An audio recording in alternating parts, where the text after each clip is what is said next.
Are you looking for more out of your life? Do you need ideas on how to start new businesses and how to move forward in your own personal life?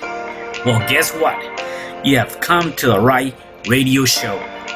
At You Can Overcome Anything podcast show, you will learn and hear from many people from all walks of life who are sharing their challenges, their stories, the habits, and the mind shifts they had to overcome to become who they are today.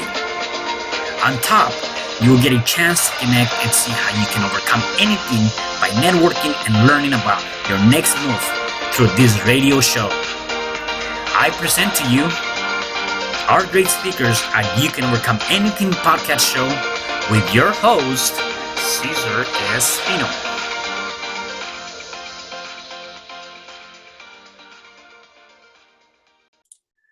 Hello there and welcome back. It is your host, Cesar R Espino, and you are another episode of You Can Overcome Anything podcast show. You can find me at www.cesarrespino.com. And today I have a special guest. Her name is Emily Formea.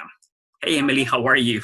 Hi, thank you so much for having me, Cesar. I am so well, and I'm so excited to dive in today. Yeah, that's awesome. No, I love it. And thank you for being here. And before we dive in, I just want to give our listeners and viewers a little bit of your background so they can kind of get to know you. So Emily is a 20-year-old entrepreneur living in Boston, and she has her own business blog, a book, and pretty much a brand all around women and helping women recover from eating disorders, right? And she suffered herself from food struggling for almost a decade of her life, and now she's dedicating helping other women find that food freedom, just like she did in her own journey. So definitely want to know about that. Thank you so much again for being here. So before we dive in, though, let me know more about you. Where were you raised, and how was your upbringing?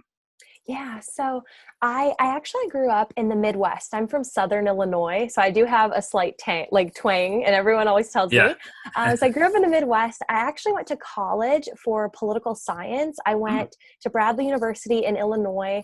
I thought, I want to work in politics. I graduated and moved out to DC when I graduated in 3 years, so I was 21 at the time.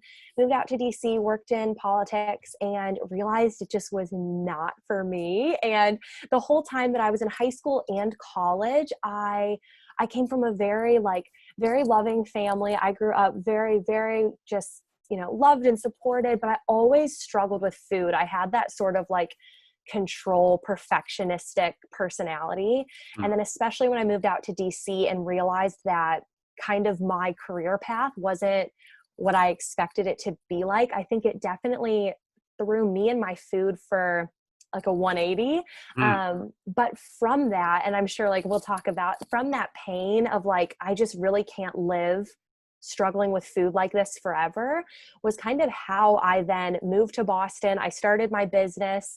It was sort of just a snowball effect of I kind of had to help myself through it. And then I realized so many things along my own journey that I wanted to then share them with other people. Yeah, no, that's amazing. So what was the reason that you decided to leave your hometown to DC? Yeah, I've always wanted to kind of move about. Definitely I've always been the black sheep of my family. I come from a town where everyone kind of grows up and they stay put. Everyone's grandparents lives around them. Yeah. For me, I just always wanted to kind of journey about, and especially going into politics, I thought I need to go to DC. If I'm going to do it, I need to go to DC. And I adored my time in DC. I just kind of found that politics wasn't exactly the career path for me. But then even moving to Boston again, I think it's just fun to kind of reinvent yourself and kind of move about and find new experiences, new places. I love New England. I'd never been before I moved.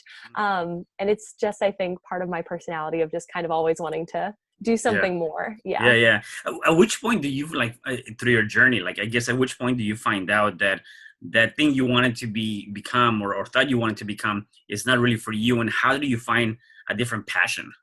Yeah. Oh, I love that. So I think it's finding what intention you want with your life and with your career, not your career, because I always grew up wanting to help people. I always wanted to help people. I knew I wanted to help people, But then when I went to college, I was sort of forced to pick how, and I didn't know how yet. So I think I fell into political science not, and I don't regret necessarily studying it, but it was just kind of, well, I guess, like it was, I knew I wanted to help people and I thought, oh, politics, okay. And kind of went down that path. And then I think when I got to DC, and yeah, for so many young listeners, like I was the person that was like, okay, then I'm going to work in politics for 60 years. Awesome. And then 9 months in, I was like, oh no, this is not, what I wanted to do. I think it was just really having the confidence and the certainty to realize that while the career might have not been right for me, my calling and passion always has been. And when I after I cried and had my pity party, I realized that like, just because politics didn't work out for me doesn't mean that I did anything wrong. It was finding like what really truly was my passion. And yeah, and from that, I then kind of ended up creating it for myself. So I think that was the moment for me, was realizing that my intention was always true, which means that I can try different kind of careers to fit it. Yeah. And let me ask you, based on your experience, right, and just being a young entrepreneur, I think a lot of times, people that might be listening to us that are in the younger generation, they might feel like they have this intuition or this intention or this idea, or yet they don't know how to build that confidence or that certainty, or like you said, follow that calling, and they decide just to, let me just forget about this and not even do anything about it. How do you, from your perspective at a young age, it's like you take that leap, you take that jump and just kind of follow that intuition, that intention? Oh, yeah.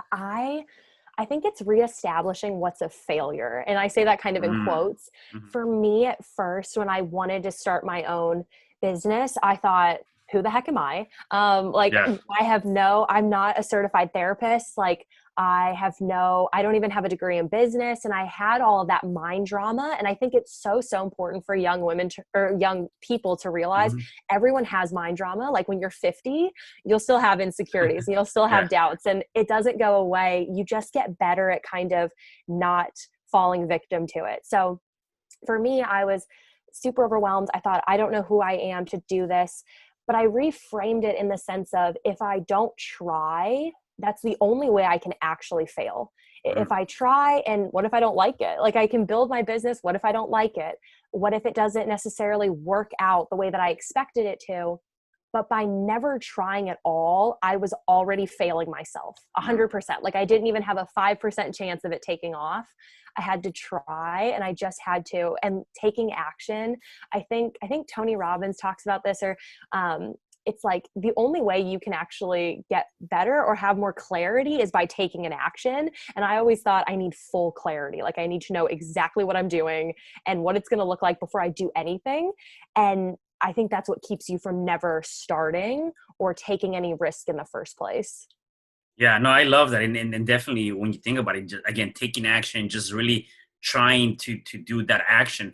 And a lot of times, because we're so afraid of not seeing what's on the other side, or how it's going to end, or whether it's going to be or good or bad, or you talked about it, those little voices. And so I want to talk about it for 1 second, because I think that that's something so critical, regardless of your age, that you're often going to have those little voices telling you you're not good enough, you're not going to make it, this self-sabotaging that you're doing for yourself and creating for yourself.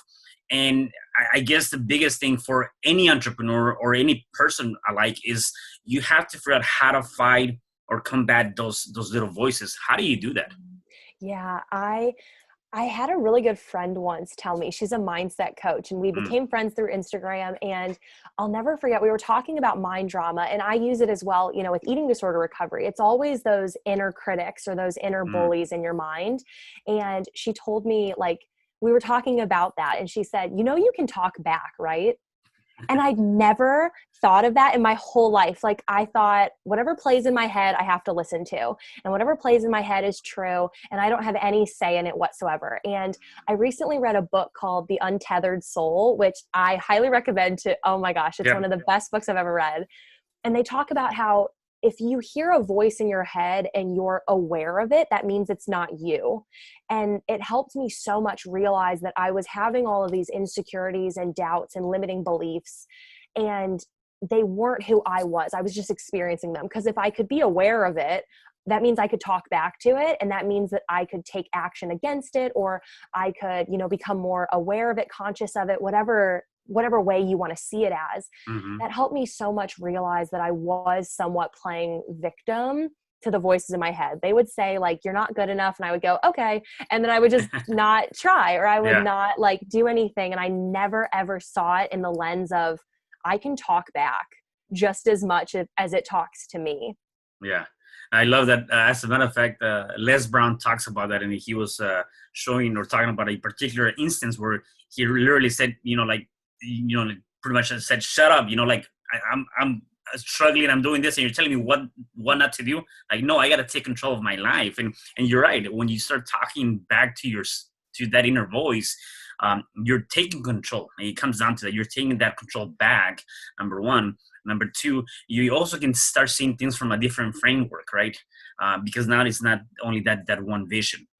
Yeah, so I think it's the most empowering thing, and it'll build your confidence and self-certainty, because we kind of think that like, this is just how life always has to be. And then when you become aware of, it's almost like a friend, and like maybe your friend's been really shitty to you for a decade, and maybe it's time to speak up, and that you can. I think that's the most empowering thing that people can feel. And from that, exactly, you can change habits, you can change routines. I use it in my therapy with my clients of saying, I want you to actually get angry at it, prove it wrong, right? So it's saying like, oh, don't eat this, you can't eat this, you can't do that. Take the action, prove it wrong. And the more and more you do that, the less and less you'll hear it. It won't have as much power as you continually talk back to it. Yeah, especially when we're going through, I think the number is like 60,000 thoughts per day or something like that, or some big number, right? I forget the number.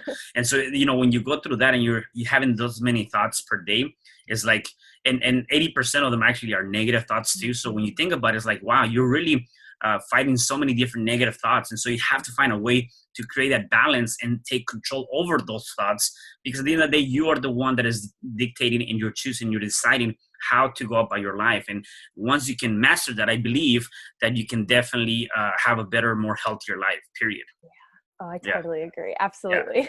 So let's talk about, your experience with food, right? I mean, the whole experience with food was not that you were not good at food, or it was something bad. Like, give me your spiel on that and your experience with that.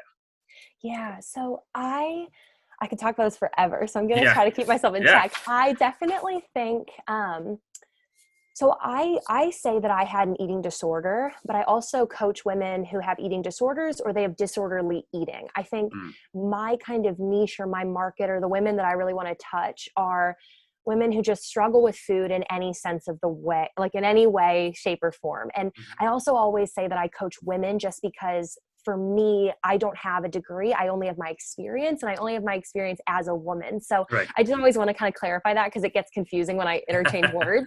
But for me, so I struggled with an actual eating disorder for probably almost a decade, but there were a couple misconceptions that I experienced in my disorder and in my recovery. And that's exactly why I kind of created my business. Was one of them being that my problem was actually with food. So I had anorexia. I struggled with binge eating. I struggled then with bulimia. I kind of always struggled with food.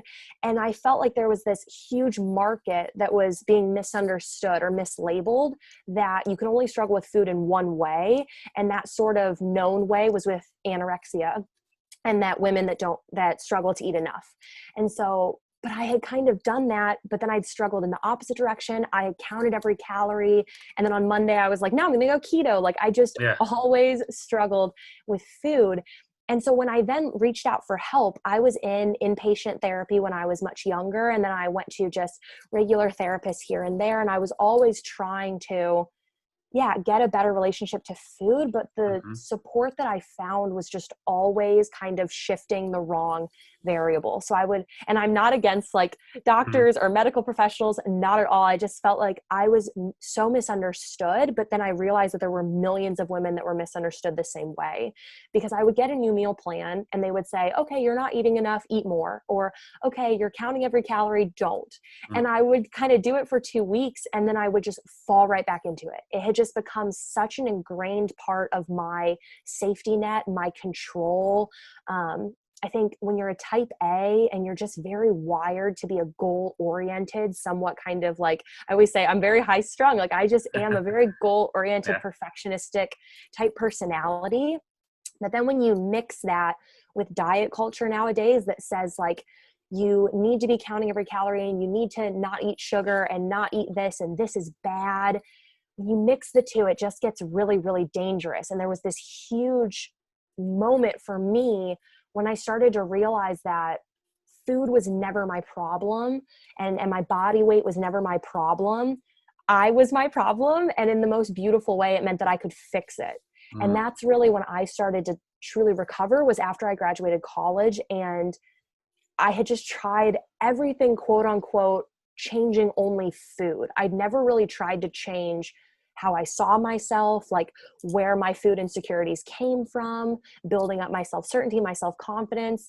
And now even when I coach women, I actually don't talk about food hardly at all, because the problem really isn't with it. There's so many other factors going into why women struggle with food. Yeah, and you hit up a couple of points that I want to really emphasize, and maybe you can explain more. The first thing is, when you talk about, you realize that it was not food, it was more yourself, and then you tied that back into the mind, right? I think how that is so much powerful, right?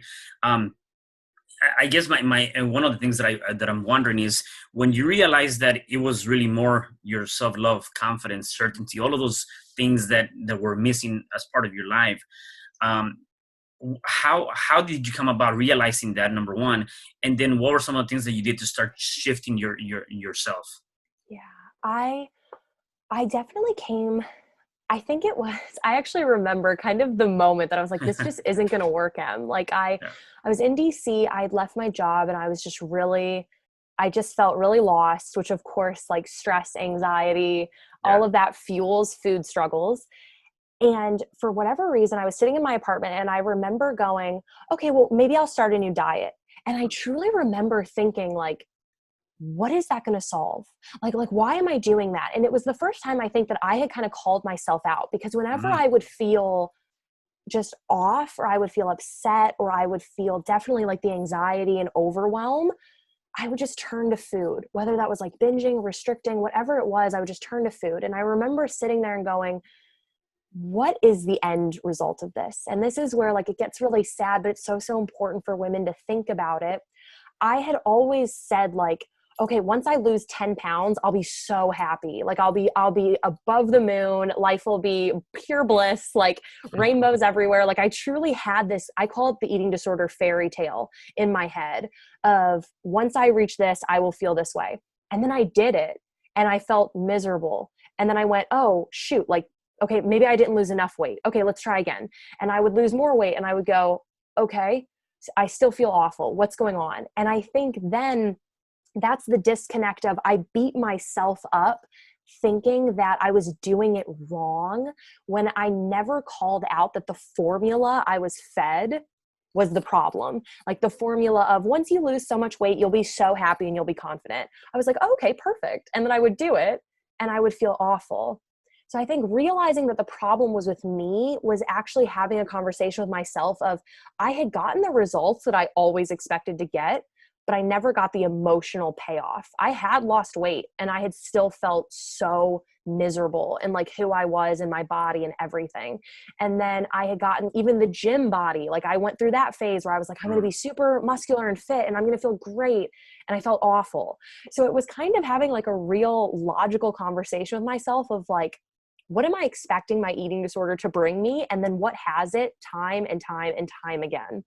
I think that was kind of the clarity moment for me, and how I kind of dedicated myself to changing it, I guess, was truly being honest that my eating disorder was extremely painful, but it ended in pain. Like every time I hit those goalposts, I've always said I've never been more insecure in my body than when I weighed my smallest. And it's true. Like I preach that because it's not the body weight. It's not going to bring about the emotions that we think that it will.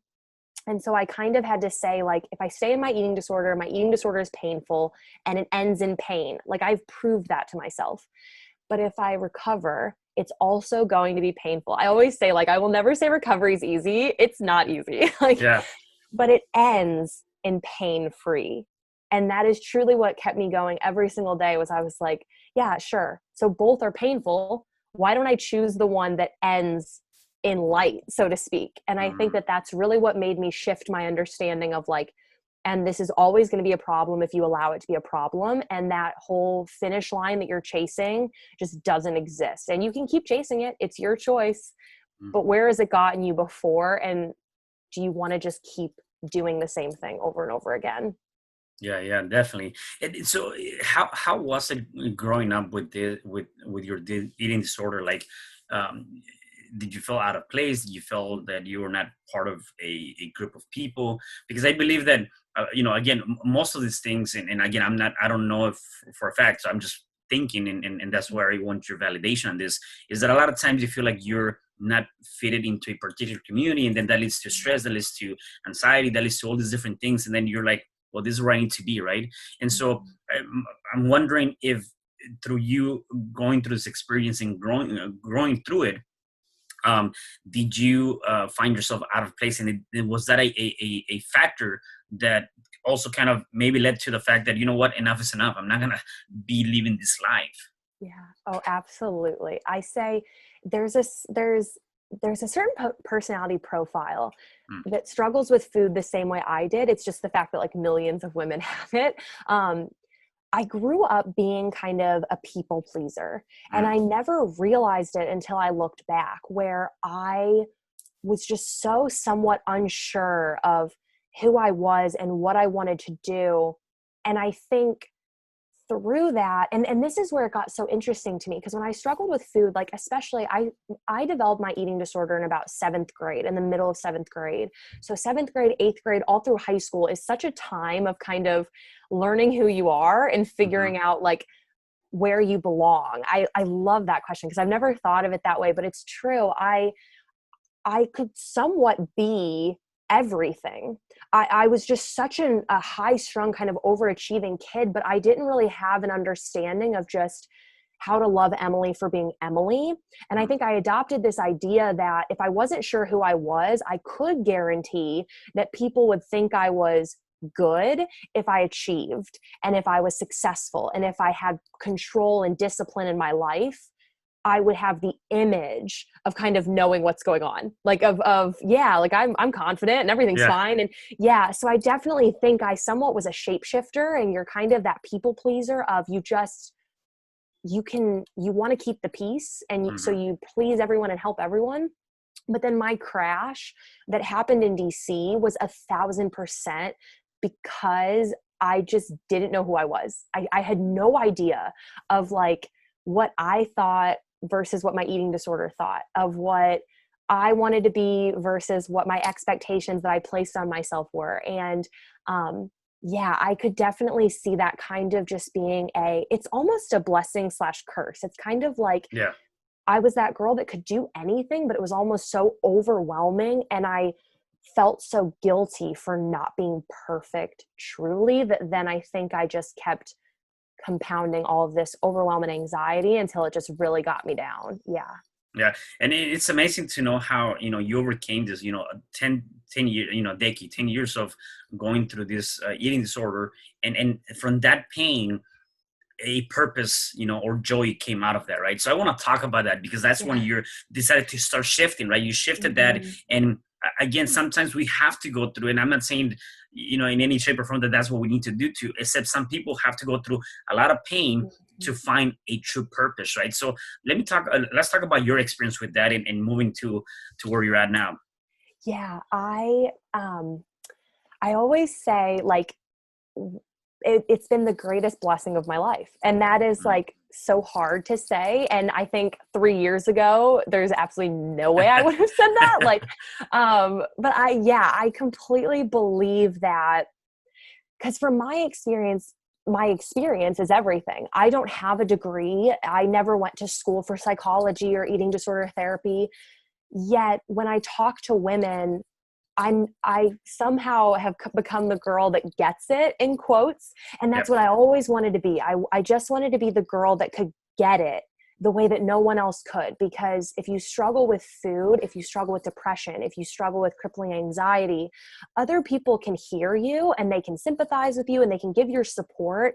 But to have a conversation with someone who just gets it is the most freeing and empowering thing ever. And so I think from all of that pain from my eating disorder, I developed such a sense of like self-compassion for myself, because something else about eating disorders is that while they are dark, they're a coping mechanism. And for whatever reason, I needed some sort of coping mechanism when it all happened, but I don't need it anymore. And that's how I kind of go at recovery for my clients, is not really being angry with it, because there's no point. I was so angry at my eating disorder for forever. The whole time I was like, I am the worst. I'm awful. I hate this. I can't do this. Like I was so angry with it.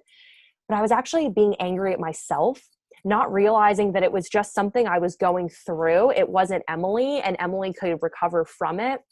So I think it's differentiating that is like a huge part, but it's also, just seeing how much good comes from pain, which is hard to say, but it truly has. I would never change a thing, and struggling for a decade is like crazy to say out loud, but I wouldn't take it away a day, because every single day taught me something that then, even if, your listeners aren't looking to start a business or aren't looking to write a book, like the simple fact that you've developed self-compassion, you've developed empathy, you've developed all of these traits from your hardships that make you such the incredible person that you are now. Yeah, it's just seeing it in that light. Yeah, one thing that I think I find very fascinating is, again, whether you believe on God or the universe, it doesn't matter, right? Whatever is your higher power, whatever people believe on, you set your intentions early on in your life, where you said, you know what, I want to help many people. I want to help people somehow. And without even thinking about it, perhaps is, you go through all this pain, and now you're sitting here helping people because of that experience. And it's like, I don't know, maybe the universe, God said, well, this is going to be the path I'm going to give you. You're going to go through some pain, just like any entrepreneur. You're going to fall down so many different times. You're going to have to get up, and then you can do and deliver that of which you're asking for, which is helping many people, right? And I find that very fascinating, because a lot of times as entrepreneurs, people see the overnight success. People see, the things you have now, yet they don't realize all of the different challenges that you had to go through to get to that point. And it is different for everybody, right?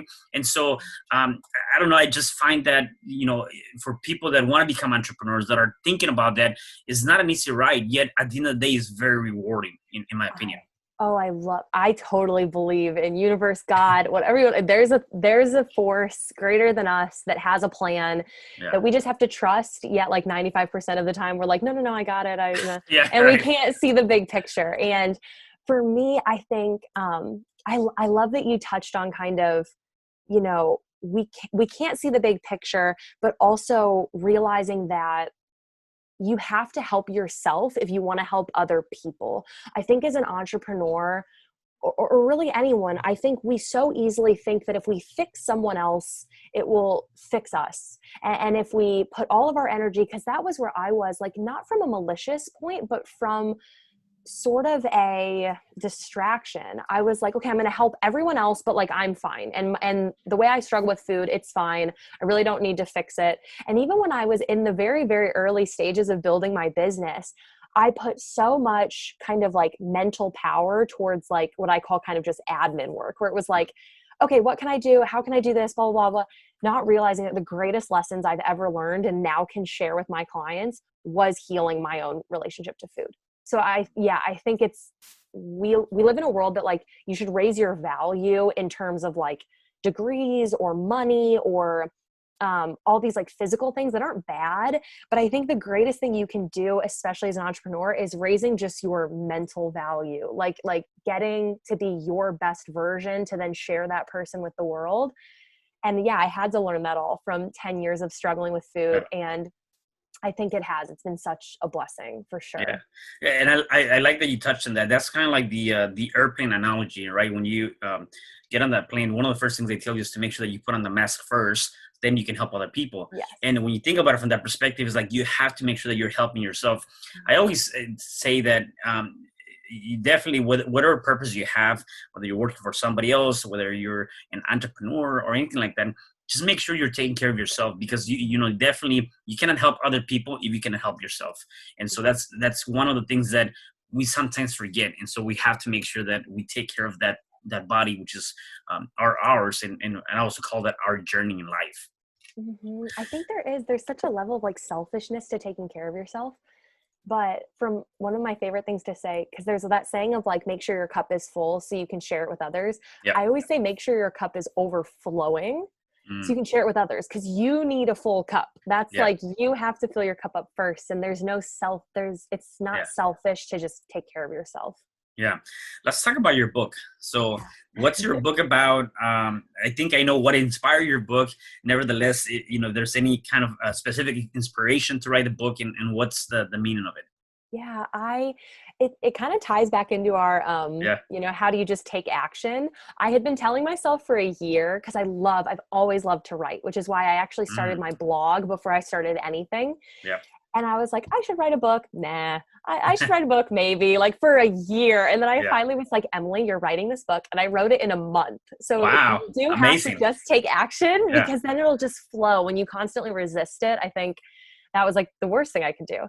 So I wrote my book. It's called Gaining a Life. And it's split into 2 parts. And the first part is a very vulnerable kind of recap of truly how deep my eating disorder was, because I wanted my readers to understand that they're not alone, because if you don't see stories, kind of like what I was saying, of I struggled with food in all ways, I never really heard someone say that. So I felt like I was so crazy, and I felt like I was just so, I carried this level of shame of like, why can't I get it together? Like everyone else seems to be fine. So the first half of my book was really just recapping truly how rough my struggle with food was, and putting life lessons along the way to try to make people feel validated.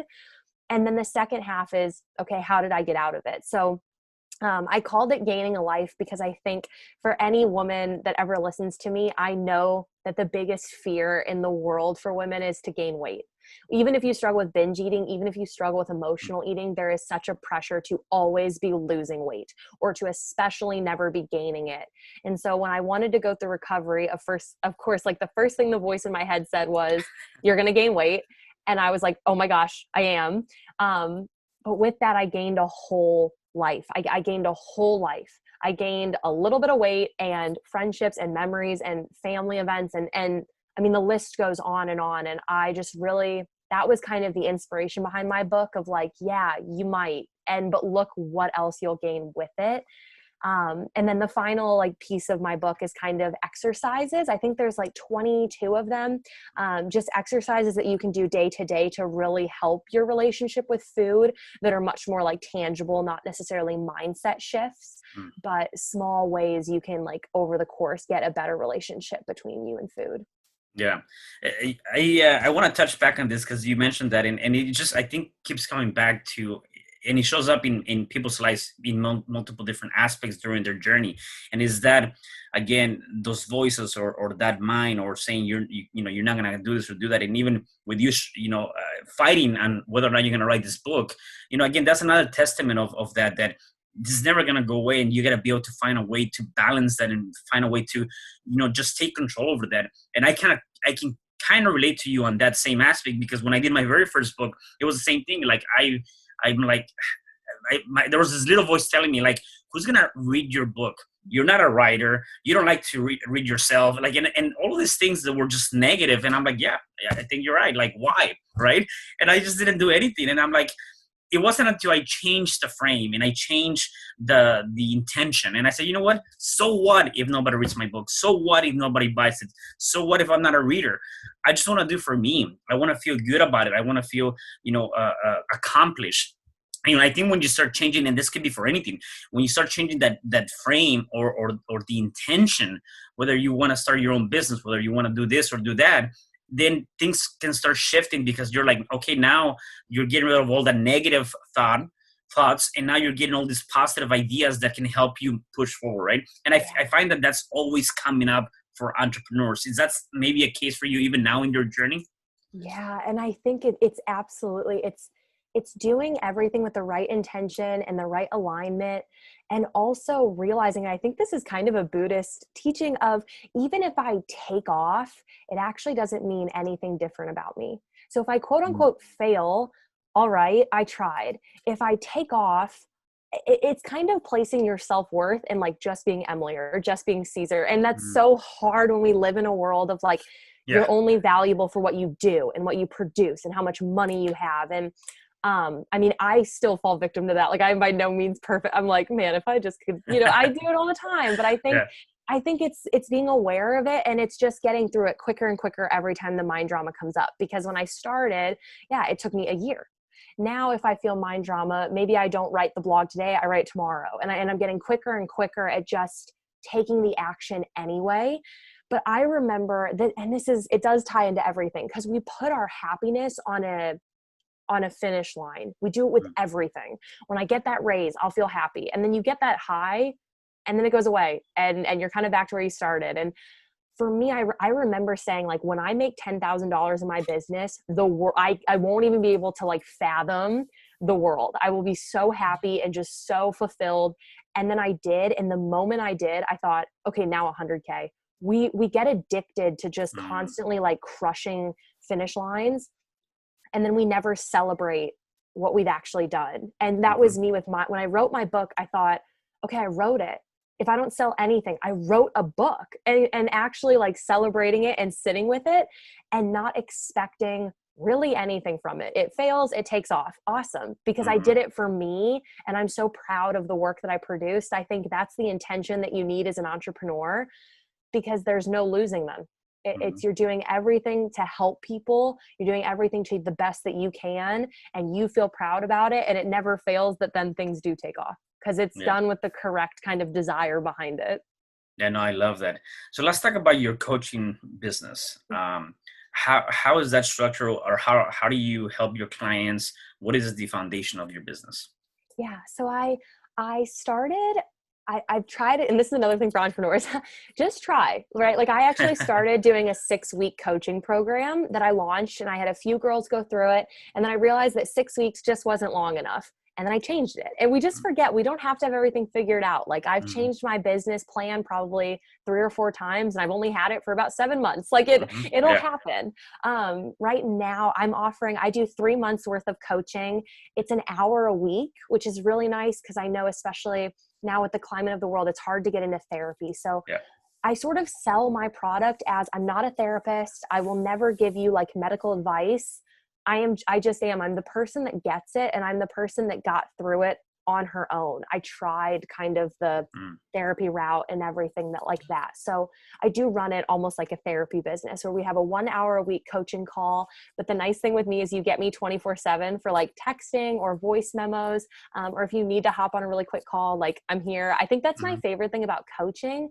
Whereas like traditional therapy is kind of like, you come in once every 2 weeks and hopefully you can remember everything that's going on, or there's not a lot of in between. And with my girls, I found it so beneficial for like, in the moment that they're struggling, they can text me, or if they really need to, they can hop on a quick call with me, and we can change the actions in the present moment, not kind of like looking back and trying to remember everything that happened. So I just absolutely adore what I do. And then every week I also send them like exercises. So I do have like exclusive exercises that I've created for my business, to kind of just get them to where they want to go. Yeah. And is this a one-on-one coaching, or is it a group setting? Yep. I do one-on-one. Okay. I think, with food, it's such a sensitive, I thought about doing group coaching before, but I really wanted to give them kind of like, this is what's happening to you. Yeah. Gotcha. And so it's only been 7 months since you started this business. So was there anything in your mind that you're like, okay, I'm not gonna continue school and finish and get a career and kind of work for somebody else? Like, even looking back at that, it's like, what was going through your mind and saying, you know what, I'm not gonna take that route. I'm gonna take the route of being my own boss. Yeah. I don't know. I think I kind of, I think I fell into it a little in the sense of I realized that, because the biggest moment that I got over my mind drama was when I wanted to start my coaching business, because I realized that women needed it. I think that was the first thing that pushed me to do it, because I had started my blog just for fun, but then I was connecting to all of these women who had the exact same experience as me and were in the exact same place that I was in a year ago or 2 years ago. And so I started to kind of see that like there was a market for it, but I had that moment of like, I am not the person to be a coach. And the moment that I overcame that mind drama, and for entrepreneurs, was I was my first client. Like I was the one that did it. And so for me to sit there and go, I don't really know though. Like I don't know what to tell them. I don't know how to overcome. I did it. I didn't study it. I actually did it. And so I think that's your superpower as an entrepreneur. If you want to start a marketing company and you've built your brand up, like you did the marketing, it's so easy to be like, I don't have a degree. You do though. You actually have it a little bit harder. Like you had to live through it. Right. So I never had the intention to really start my business when I was in school. But then when I moved to Boston, I realized that was kind of when everything just started to happen. And I kind of just fell into the moment of like, I'm going to coach these women that really need it. And I definitely think it came from just thinking, no, there's no one better than you to do it. Like to people listening, there's no one better than you to do it if you've done it yourself and have this inkling to start a business or a brand or whatever it may be. Yeah, no, I love that. Emily, I have a couple more questions for you before I let you go. So the one question I have for you is, how do you define success? Oh, okay. I think I would define success as doing what makes you feel good. And that's what I do with my girls too, because it's so easy, not to kind of tie this into what I coach, but in the world we live in, it's so easy to see success as making this amount of money, working out this way, eating this way, getting this career, whatever it may be. And for me, my success came when I could just feel so happy and calm in my body. I define success as mental success, where you are just happy with who you are and you're grateful for what you have and you're excited for what's to come. Like for me, that's been like the biggest success moment, is being proud of my own work for me and the person that I am for me. And no one really has to tell me that, which is the complete opposite of what the world kind of defines as success. Yeah. And going to that for you and doing these things for you, I think a lot of times people forget about that self-care, self-love, and taking care of, yourself. And a lot of times we are looking or seeking for validation from other people to tell you how good, you might look, or how good, they make you feel, or whatever the case may be. And I guess from your own experience, like, how do you approach that? Mm-hmm. It's very similar to how I kind of had the conversation with my eating disorder.